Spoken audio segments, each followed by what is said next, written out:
नमस्कार दोस्तों, आपका मेरे चैनल बेबी मम्मी हेल्प में बहुत बहुत स्वागत है। कुछ बच्चों को बिस्तर में पेशाब करने की आदत होती है।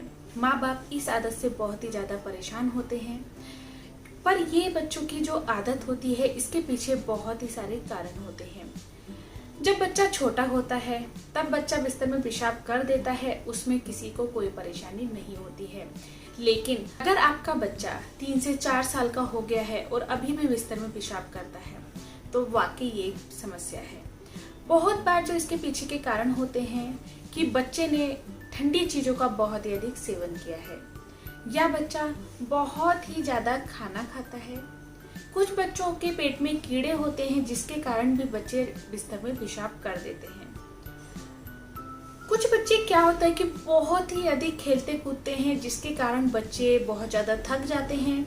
बहुत ही अधिक थक जाने के कारण बच्चे खाना लेट खाते हैं और खाना खाते ही क्या होता है कि बच्चे सो जाते हैं। तो उन बच्चों में भी बिस्तर में पेशाब करने की जो समस्या होती है वो देखी गई है। कुछ कारणों में क्या होता है कि कुछ माँ बाप अपने किसी वजह से, कह सकते हैं ऑफिस वर्क है या कोई और कारण है, कुछ माँ बाप अपनी किसी वजह से भी बच्चों को लेट खाना देते हैं। लेट खाना खाने की वजह से बच्चे खाना खाते ही सो जाते हैं, जिसकी वजह से बच्चे टॉयलेट नहीं कर पाते हैं और वो फिर बिस्तर में ही पेशाब कर देते हैं।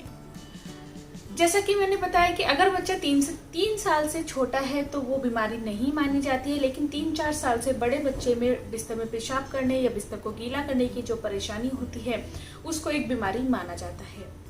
तो ये तो बिल्कुल नॉर्मल कारण हुए। कुछ क्या होता है, कुछ बच्चे सोते समय, वैसे काफी बच्चे टॉयलेट नहीं करते हैं और वो टॉयलेट रोक लेते हैं, लेकिन कुछ बच्चों की जो मांसपेशियां होती हैं कि बच्चा जब टॉयलेट आता है तो उसको नहीं रोक पाता है और वो सोते सोते ही पेशाब कर देता है और बच्चे को पता नहीं चलता है। तो ये भी बच्चे के अंदर एक कारण देखा गया है बिस्तर को गीला करने के। बिस्तर को गीला अगर बच्चा करता है तो अब उसके कुछ घरेलू उपचार भी होंगे। तो आज मैं आपके लिए कुछ घरेलू उपचार भी लेकर आई हूँ जिनको अगर आप करेंगे तो हो सकता है कि आपके बच्चे के जो बिस्तर को गीला करने की समस्या है वो खत्म हो जाए। सबसे पहले मुनक्का। अगर किसी का भी बच्चा बिस्तर को गीला करता है तो मुनक्का बहुत ही फायदेमंद मानी जाती है। अब मुनक्का बाजार में बहुत ही आसानी से मिल जाती है, आप सभी लोग जानते भी होंगे। जैसे किशमिश होती है उसी का बड़ा रूप होता है मुनक्का। मुनक्का के बीज निकालकर या तो बच्चे को भिगोकर दे दीजिए, और अगर आपका बच्चा ऐसे ही खा सकता है तो 2 मुनक्का सुबह और 2 मुनक्का रात को दूध के साथ बच्चे को दीजिए। इससे क्या होता है कि बच्चे की जो कमजोर मांसपेशियां होती हैं वो बिल्कुल ठीक हो जाती हैं और आपका बच्चा बिस्तर गीले करना बिल्कुल बंद कर देता है। दूसरा है अखरोट। जिन बच्चों को बिस्तर गीला करने की आदत होती है उनके लिए अखरोट बहुत ही फायदेमंद होता है। आप अपने बच्चे को अखरोट खाने के लिए दीजिए। अखरोट में बहुत सारे ऐसे तत्व पाए जाते हैं जो बच्चे बिस्तर गीला करते हैं वो बिस्तर गीला करना बंद कर देते हैं। तीसरी चीज है तिल और गुड़ के लड्डू। वैसे तो मीठा बहुत बच्चों को खाना पसंद होता है, लेकिन अगर आपके बच्चे को ऐसी कोई भी समस्या है तो आप तिल और गुड़ मतलब जैगरी, आप उसके भी लड्डू बनाकर बच्चे को दे सकते हैं। टॉयलेट निकलने की जो समस्या होती है बच्चों में, इसमें बच्चे को बहुत ही राहत मिलती है।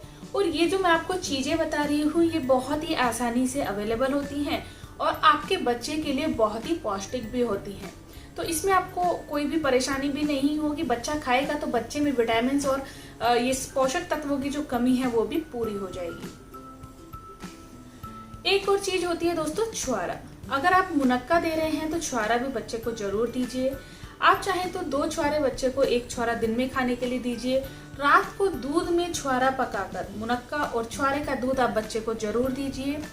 आपके बच्चे की अंदर जितनी भी कमी है वो भी ठीक हो जाएगी। साथ ही साथ बच्चे की जो सोते समय टॉयलेट निकलने की जो समस्या है वो भी बिल्कुल खत्म हो जाएगी। एक और चीज है ठंडा दूध। बच्चे को ठंडा दूध दीजिए। 1 कप ठंडे दूध में आप शहद मिलाकर बच्चे को सुबह शाम पिलाइए। 40 दिन तक आप बच्चे को ये दूध पिलाइए। आपके बच्चे की टॉयलेट बिस्तर में करने की समस्या खत्म हो जाएगी। तो दोस्तों अगर आप इनमें से कुछ भी करते हैं, छुआरे का जो उपाय है, छुआरा अगर आप दूध में पकाकर बच्चे को देते हैं, इससे बच्चे को बहुत ही लाभ होता है, तो आप इसको जरूर कीजिएगा। तो इन उपाय के साथ माता पिता को कुछ चीजों का भी बहुत ही अधिक ध्यान रखना होगा। जैसे कि अगर आप अपने बच्चे को खाना देते हैं तो सोने से 1 घंटे पहले बच्चे को कम से कम खाना खिला दें। अगर आप सोने से 1 घंटा पहले बच्चे को खाना खिला देंगे तो आपका जो बच्चा है अगर 1 घंटे बाद सोता है तो बच्चा अच्छे से टॉयलेट करके ही सोएगा, तो रात में बच्चे की टॉयलेट करने की समस्या काफी हद तक कम हो जाएगी। माता पिता ध्यान रखें कि बच्चे को सोने से पहले कोई भी लिक्विड चीज ज्यादा ना दें। अगर आपने बच्चे को 8 बजे खाना खिलाया है तो उसके बाद बच्चे को ज्यादा लिक्विड चीजें ना दें, क्योंकि अगर बच्चा बिना पेशाब करे सो जाता है तो बच्चा बिस्तर में पेशाब कर देता है।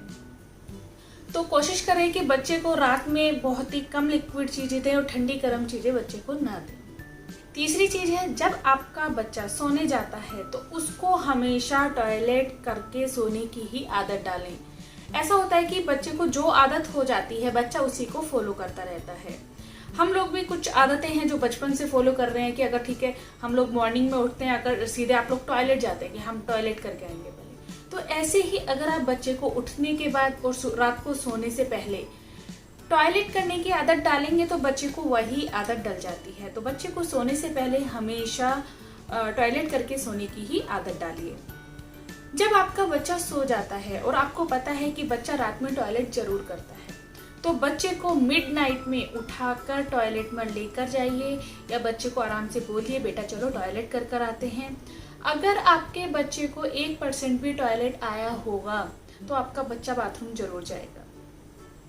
तो बच्चे को उठाकर टॉयलेट कराइए, और अगर अगले दिन आपको बिस्तर सूखा मिलता है तो बच्चे की तारीफ जरूर कीजिए।